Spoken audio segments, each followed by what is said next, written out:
कहानियाँ होंगी, बहुत सारी बातें हैं, बहुत तकलीफें होंगी, बहुत खुशियों का पल होगा, उसको शेयर और साझा नहीं किया जा सकता, बस समझा जा सकता है, महसूस किया जा सकता है। देखिए, एक शख्स से इनसे थोड़ी सी बात करने की कोशिश है। क्या नाम है भैया आपका?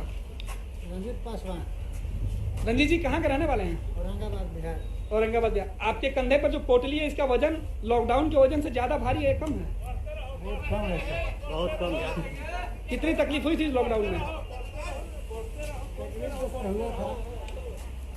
अब अच्छा लग बाहर में खाने पीने का परेशानी दिक्कत हो रहा था। अमूमन जब भी आप नमाज अदा करते होंगे तो घर जाने की इच्छा जताते होंगे, अल्लाह ताला से दुआ मांगते होंगे? जी सर, जी जी। फरियाद लगाते होंगे? दुआ कबूल हो गई ना? जी सर, हाँ। ये चेहरे पे खुशियाँ। देखिए, कतार खंभे का नाम नहीं मिला, जो पुलिस के जवान हैं उनको भी सैल्यूट बनता है कि देखिए गणेश, हम लगातार चर्चा कर रहे थे, दुख कितनी भी बड़ी हो लेकिन घर आने का सुकून ही अलग होता है। और जिस परिस्थितियों में ये फंसे हुए थे, उसके बाद ये चाहते थे कि हर मतलब कोई भी कष्ट हो घर पहुंच जाए। और आज जब घर पहुंचे हैं तो साफ तौर पे इनका कहना है कि सारा दुख दर्द हम वहीं भूल गए हैं। तो चेहरे पे खुशी है, खुशियाँ लौट के। क्या नाम है आपका? सुनील कुमार मेहता। सुनील जी कहाँ के रहने वाले हैं? औरंगाबाद जिला। जाने वाले हैं, ट्रेन में बैठने वाले हैं, तो आपको अपने परिवार वालों की याद आई? और ट्रेन में क्या क्या सुविधा मिला आपको? सब चीज़ सुविधा मिला, हाँ, प्लस पानी, सब नोजमास, सब चीज़ मिला। नोजमाक सब कुछ मिला था? Yes sir. अच्छा, कहाँ से मिला सर? राज्य सरकार की तरफ से? और राजस्थान सरकार से। अच्छा, इस बीच कोई दिक्कत तो नहीं हुई आपको? घर आने की कितनी खुशी थी आपको? किससे सबसे पहले बात हुई आपकी? पत्नी से बात हुई? क्या कहा आपने? बहुत अच्छा से चला। अच्छा, उसके बाद आपके ऊपर क्या बीत रहा था? कितनी खुशी थी? बहुत खुशी है। चेहरे भावुक हो गए थे, यस सर। आंखें नम हो गई। Yes sir. अब कितना अच्छा लग रहा है? बिहार पहुंच गया है। यस सर, बहुत अच्छा लगा।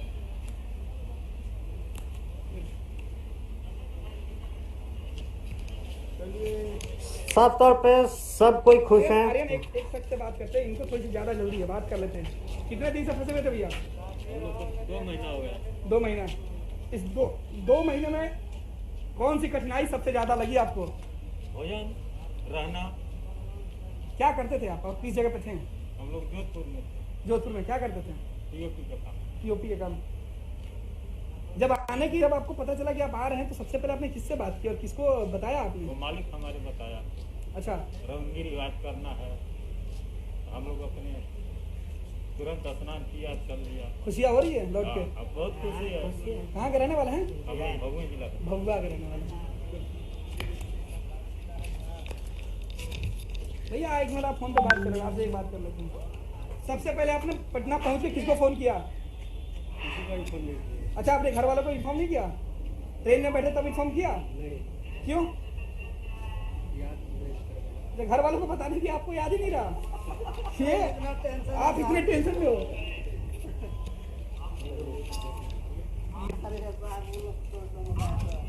परिवार के लोग परेशान थे आपके नहीं आने से? क्या बोल रहे थे? बातचीत होती थी तो?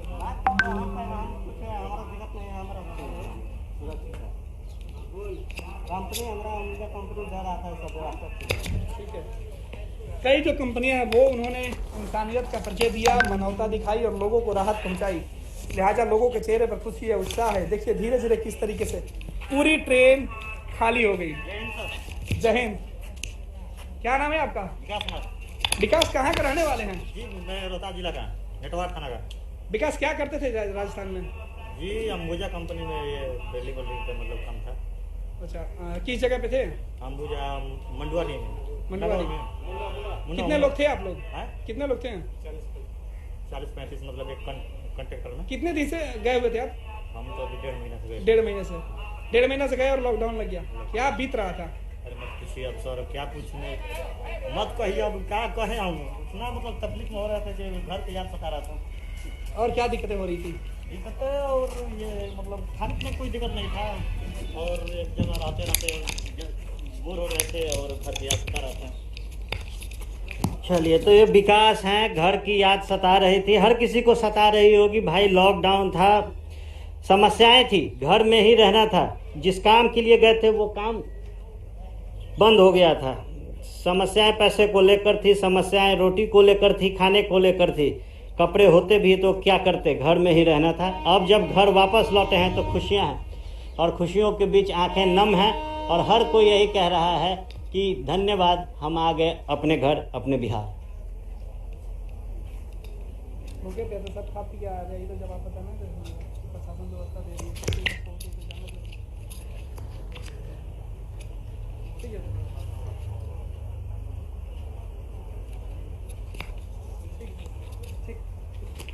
ठीक है सर, ये सैनिटाइजेशन करिए।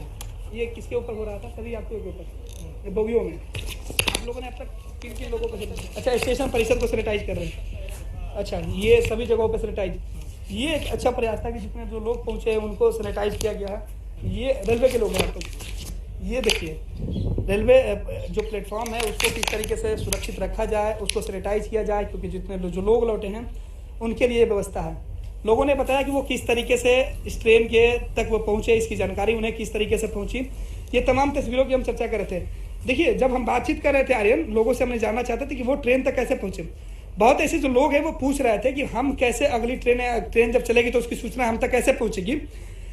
तो इन लोगों ने बताया कि जब आगे जो लोग थे उनसे इन लोगों ने बातचीत किया, हेल्पलाइन नंबर पर संपर्क किया। उसके बाद इन लोगों को सूचना दी गई कि ठीक है, आपके लिए एक ट्रेन जा रही है, आप उसकी जाने के लिए तैयार हो जाओ। उसके बाद ये लोग यहाँ से तैयारी करके धीरे धीरे ये ट्रेन तक पहुंचे। इस बीच इन्होंने एक और अच्छी बात बताई। इन्होंने कहा कि इन्हें खाने पीने का यात्रा के दौरान कोई दिक्कत नहीं हुआ। ऐसे में जो लोग अब तक बाहर फंसे हुए हैं या जिनके लिए अब दोबारा जो ट्रेन आने की सूचना है वो यही है कि आप इस बीच किस तरीके से अपने आप को ट्रेनों में कितने सामान लेके आ सकते हैं। जो लोग यात्रा करके लौटे यही बता सकते हैं। ये मकसद था कि लोगों से जाना जाए कि इनकी यात्रा कैसी रही, इस बीच उन्हें किस तरीके की कठिनाइयां हुई, क्या क्या सावधानी बरतने को कहा गया ट्रेन में, क्या कुछ उन्हें मिला, क्या कुछ बातें बताई गई। तो इन लोगों से बातचीत करने के बाद जो जानकारी निकल के आई है आर्यन, यही है कि इन लोगों को सबसे पहले वहां के जो नोडल पदाधिकारी हैं वो इनसे संपर्क करते हैं, और जो नोडल पदाधिकारी वो इनसे संपर्क करते हैं। ये लोग अपने फैक्ट्री के माध्यम से या जो इनका जो जहाँ पे काम कर रहे थे वहाँ इन लोगों ने इसकी शिकायत दी और इनकी एक लिस्ट वहाँ से बन के गया स्थानीय प्रशासन के जो लोग थे उन तक। और जैसे ही पता चला कि राजस्थान से एक ट्रेन चलने वाली है, इन लोगों को सूचित किया गया कि आपके लिए एक ट्रेन जा रही है, आप अपनी तैयारी कर लें, फलाने बजे की जो ट्रेन है उसमें आपको जाना है। और ये लोग आनंद फानंद भी जितने सामान जो इनके साथ था, जो लेके जाने लायक थे, ये लेके स्टेशन चले गए।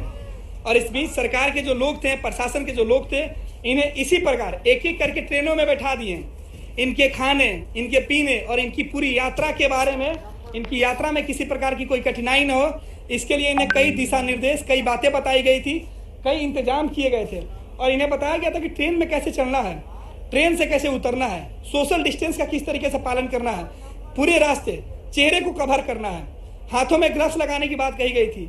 और देखिए, अब तक जितने यात्री उतरे हैं किसी के चेहरे पे जो ग्लव्स है वो हटा नहीं है, यानी सबके चेहरे कवर हैं। ये बता रहा है कि किस तरीके से लोगों ने सरकार की जो गाइडलाइन है उसका पालन किया। रेलवे ने यात्रा के दौरान जो गाइडलाइन जो बताई थी स्टेशन के माध्यम पे, या जब स्टेशन आप पहुंचे थे तो जो एहतियातन आपको सावधानियां बरतने को कहा गया है, ये सभी लोग उसमें अमल करते हुए दिखे हैं। हमारा मकसद किसी को ठेस पहुंचाने का नहीं है या कोई सवाल पूछ के किसी के मन को कुरेदने का नहीं है। हमारा मकसद बस इतना ही है कि जो नए आने वाले जो लोग हैं, जो अब यात्रा करने वाले हैं, जिनके लिए और जो ट्रेनें चलने वाली है, जो मुंबई या अन्य जगह पे फंसे हुए हैं, और 1100, 1200, 2000, 5000 जो लोग आने वाले हैं, यानी जो लाखों लोग हैं, तकरीबन 25 लाख लोगों को आना है बिहार, अनुमानित है, और भी ज़्यादा हो सकते हैं उनके लिए। क्योंकि कई सवाल आते हैं कि भाई हम किस तरीके से इन ट्रेनों में सफ़र कर सकते हैं, इस ट्रेन जो चलने वाली है इसकी जानकारी हम तक कैसे पहुंचेगी, ये जानना बेहद ज़रूरी है कि इस ट्रेन की जानकारी आपको वहाँ के जो स्थानीय प्रशासन है, जो हेल्पलाइन नंबर दिए गए हैं, हेल्पलाइन नंबर पे आपको संपर्क करना होगा, तभी ये जानकारी आप तक पहुंचेगी। आर्यन, बिहार के आधुनिक अस्पतालों में से एक NSMCH multi speciality 350 bedded hospital, अनुभवी डॉक्टर एवं ट्रेन्ड पैरामेडिकल स्टाफ, विश्व स्तरीय सुविधाओं के साथ अत्याधुनिक ऑपरेशन थिएटर, ICU, NICU, निशुल्क OPD परामर्श, 24 घंटे इमरजेंसी सर्विसेज और जटिल गर्भावस्था का इलाज। Netaji Subhash medical college and hospital, Amhara, Bihta, Patna.